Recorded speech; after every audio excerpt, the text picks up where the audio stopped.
To begin with KDW, where our genius digital maestro is Dr. Badrul Khan. Here, Dr. Khan will express his views and cues on the latest of the latest. Let's have a look. Welcome to KDW, Khan's Digital World on Fox 5 Plus Washington, D.C. I'm Badrul Khan. I would like to share with you a good news. My book has been translated into 23 languages, and just last week, I had a book released in Russian language, and hopefully it will bring knowledge sharing to all the people in the world. Thanks. Well, today I have an exciting conversation, and this conversation is about someone that I have seen growing up here and becoming someone that everybody in our community would like to know and would like to see her doing good things. She is Dr. Mandira Nandini Mehra, a well-known, renowned for having wellness in passion. She utilizes the latest techniques in the recent advancement of medicine. She believes the best practice of medicine is the intersection of science and art. Being a double board certified published physician, she has her passion is to optimize every patient's health in order to enable to feel and look the best. Aside from being a medical doctor, she is an international speaker, a medical journalist, with her highlight being a well-respected television medical correspondent. She has routinely been seen on CBS, Fox 5, NBC, ABC, MSG networks. Dr. Mehra has quickly become a household name as a founder and co-host of the podcast Human Condition MD, produced by iHeartRadio. During her undergraduate time, she had piano and tennis scholarships. She went to George Washington University, where I was a professor and director in Washington, D.C., and she did her undergraduate in biology and medical degree.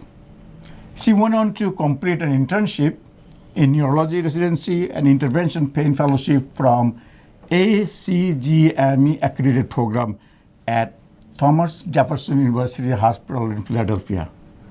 Well, Dr. Mehra is a board certified in both neurology and interventional pain management, which provides her with a unique perspective on tackling the founding causes of various chronic conditions.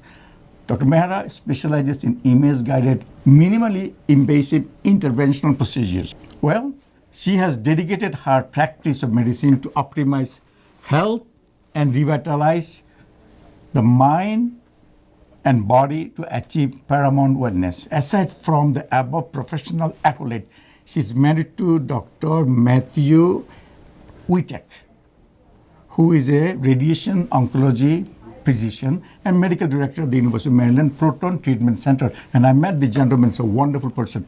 She's a proud mother of 3 children, and all of them I met very cute, nice, intelligent, so far I see.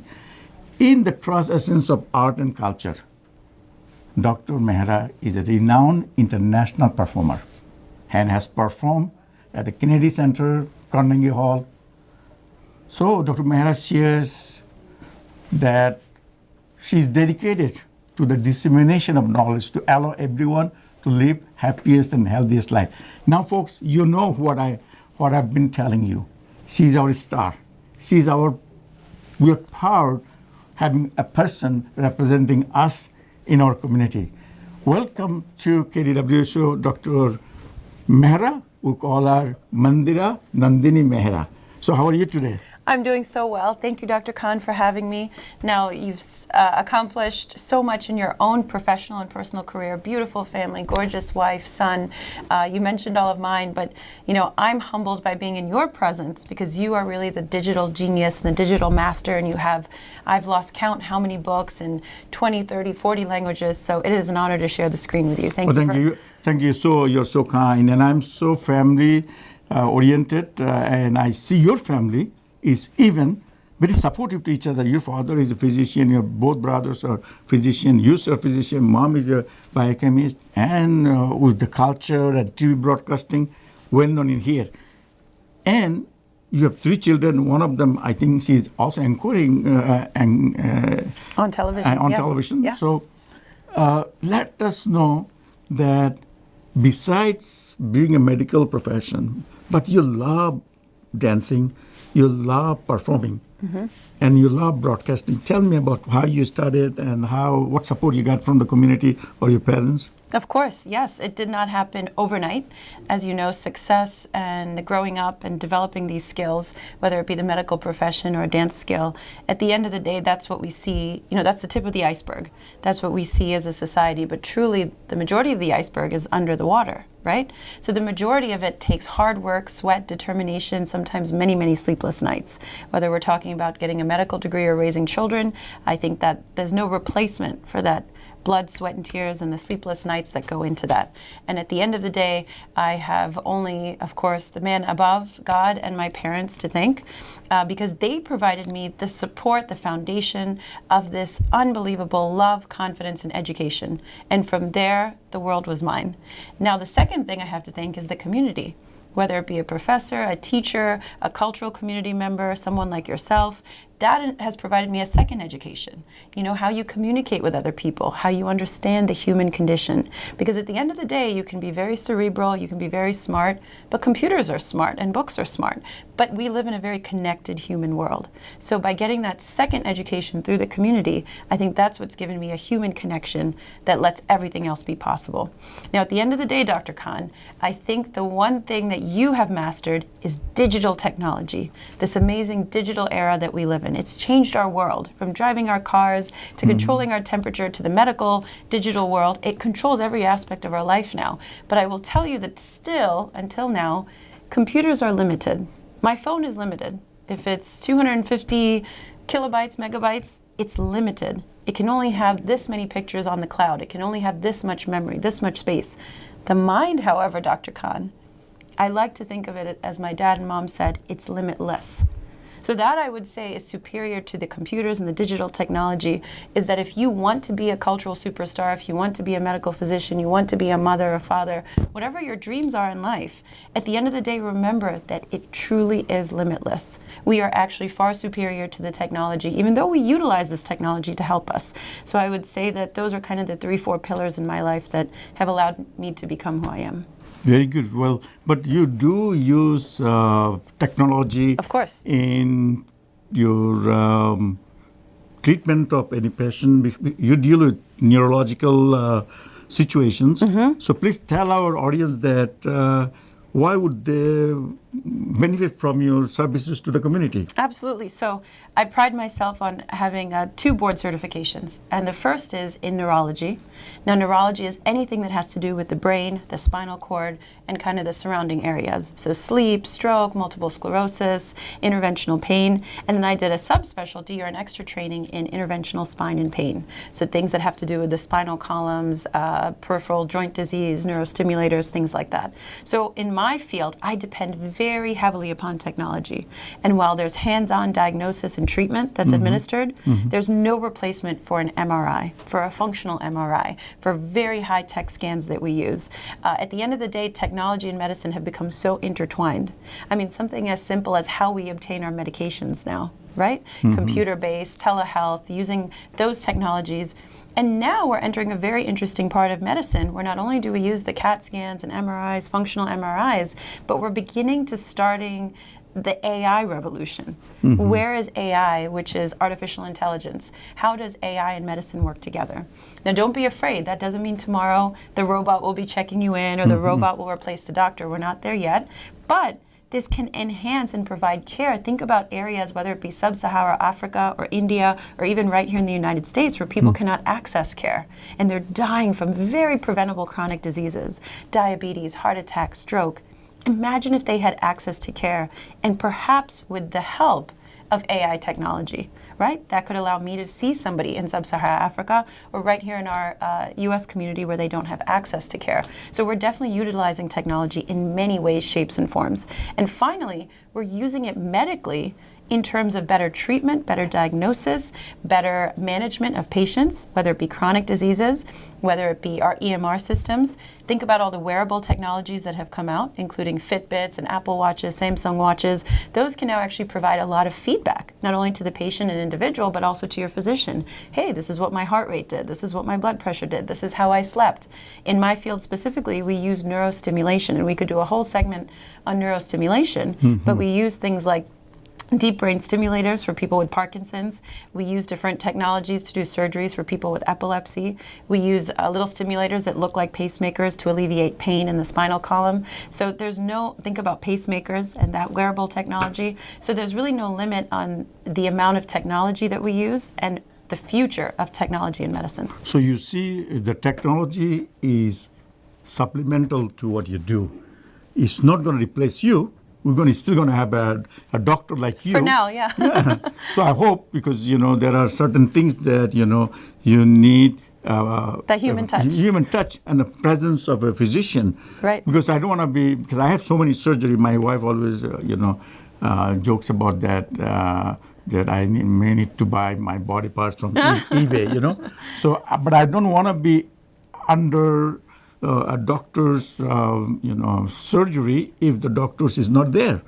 So I think the human presence is always there, but artificial intelligence and digital technology assisting you to do a better decision and better performance. And you mentioned about the remote areas like in Africa, India, even in Bangladesh, you can do using artificial intelligence and digital technologies to support those physicians and also patients. Of course. Okay, beside being a physician, and you live with a physician, so how's your life? How do you manage to enjoy your community involvement? And how supportive is your husband and your family in that respect? That's an amazing question. I would say this is a little bit of fate, luck, God. I don't know which part it was, but I have an incredibly supportive husband. But he also understands the language I speak. And I don't mean the medical vocabulary, but I mean the heartbreak and the hard work that goes into medicine. So I don't have to translate for him that, you know what, I had a tough day at work, I saw 25 patients, and this is what happened, or vice versa. So I'm very, very lucky because I married someone that's not only a physician and very supportive and understanding, but also has his own career, professional career, where he's very successful, uses a lot of technology. You'll have to have him on air. He's the medical director of the Proton Center at University of Maryland. So their technological use to cure cancer is on a whole different level because they're using radiation and particles, photons, protons. The physics involved is something you and him could probably dive deeper into. But so professionally, he's incredible. Very good. And then on a personal level, my mom says, I don't think you're my daughter, I think Matthew's my son. Because not only is he a biochemist actually from undergrad before getting his medical degree, but he also thinks very much like my parents. And he's very supportive, incredible father. But at the end of the day, I think the secret to our success as a family, as parents, very busy parents, the secret is balance. Most definitely. I met him and he attended your wedding, and so I was talking to some of his friends and relatives come from Pittsburgh, I believe. Yes. It was so wonderful, So we'll have to have him here because I think both of you guys represent good cognition, knowledge sharing, knowledge supporting to our community and in our community. So we'll have to have you, both of you, sometime if you 3 people sit here, we'll talk, because you serve as role model to our community. So to end today's conversation, we'd like to have you more. What would you say to someone growing up, like your children? What would you tell them? Wow, it's a heavy question. I would say first and foremost, especially if you're young, listen to your parents. And I'm not saying I always did that or that I was always perfect, but now in retrospect, being a parent myself, having young kids, there's a time in your life as a child, you think you know everything, right? And you're afraid of nothing. Then you become older like myself and you become fearful of everything and you realize you know nothing. And so the truth is, listen to your elders in the community, listen to your parents, because it's not that they want you to become a lawyer, an engineer, a doctor. It's that they want you to be solid, have a good foundation, invest in things that truly matter. So I would say, number 1, listen to your parents. Number 2, follow your dreams, but not on a superficial level. So whether you want to be a YouTube artist or a doctor or a digital genius like yourself, whatever your dream is, own it, make it yours, and follow it. It takes hard work. There's no shortcut to success. And you've heard the amazing, incredible, inspirational people on your show, as well as others worldwide. There's no shortcut to success. So if you want to own a restaurant or you want to start a fashion line, it's going to take hard work, dedication, and then maybe a little luck sprinkled in. Oh, wonderfully said it. By the way, her two siblings, both are medical doctor. Husband is a medical doctor, but what I'm amazed, and father is a doctor. So with this medical field, they have love for a passion for arts, entertainment, and culture. And this is actually give actual life to the our real entertainment in our life. Because if we are not feeling that we are human, then we are a doctor, more like a mechanical. But human touch to it, all of them have it. And I'm very impressed with this family, and I'm so happy to have this family to introduce you, because maybe some of you know that you probably know more than I know them, but you probably do, which is good. So please do know what she's saying, and I think I will tell my kids, my future generation, to follow what she's saying. Thank you, and I really appreciate you coming in here, and may God bless you for everything you do. Thank you. Thank you so much, Dr. Khan. Thank you for having me. Thank you for all the incredible work you do. One day we'll switch roles and I'll have to interview you. But in the meantime, God bless you. God bless everybody watching. Thank you for joining us. Thank you, and I will see you with another episode of KDW. Thanks for watching.